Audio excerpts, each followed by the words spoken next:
Salut!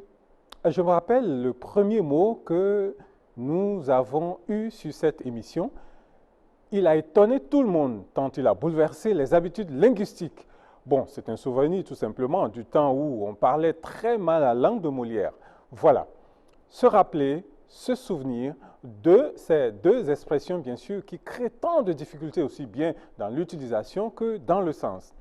Dans l'utilisation, les deux termes s'utilisent pronominalement, mais la construction est différente. Se souvenir, on se souvient de quelque chose et on se rappelle quelque chose. La leçon, c'est que de fait tout simplement la différence. Mais c'est quoi la distinction entre souvenir et se rappeler? Pas si facile, en tout cas pour les pratiquants de la langue française. Les deux expriment le retour dans une certaine mesure de quelque chose de passé dans le présent. Se rappeler, dans un sens, veut dire tout simplement ramener quelque chose de passé, mais qui continue de courir dans le présent. Quelque chose qui s'est passé auparavant et qui est destiné à courir pour un temps. On est toujours dans le temps et on le ramène soit à mi-parcours, soit à l'échéance. Je vous rappelle que vous me devez de l'argent. On n'aime pas trop parler de ça, hein.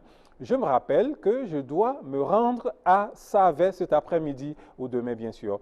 Mais lorsqu'il s'agit d'événements passés et vraiment passés qu'on veut ramener parce qu'on y pense, on dit se souvenir. Je me souviens du temps où j'étais à l'université. Vous voulez savoir ce dont je me souviens le plus à l'université? Ah, le resto U, les casseurs de rang, les délayeurs nocturnes de Gary, etc., le maquis, on en parlait. Ce sont là mes souvenirs de l'université et là on dit « je me souviens de ». On dit donc se souvenir de pendant qu'on dit se rappeler tout simplement. Ce qui fait qu'on parle de souvenir en termes de quelque chose qu'on a eu dans le temps ou d'un événement ou encore d'une autre chose qu'on a et qu'on garde pour mémoriser quelque chose de ponctuel. Un souvenir de mon anniversaire, par exemple, ça c'est tous les jours qu'on entend ça. Lorsqu'on vous offre quelque chose à l'occasion de votre anniversaire, alors vous dites ça c'est un souvenir, tout simplement.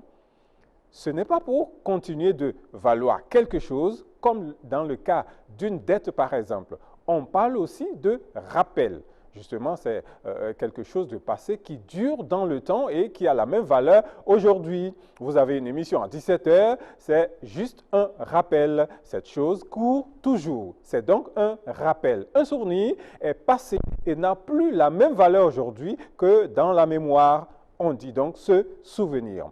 On dit souvent, un soupir vient souvent d'un souvenir. Un rappel a la même valeur hier, aujourd'hui, peut-être même pour demain aussi.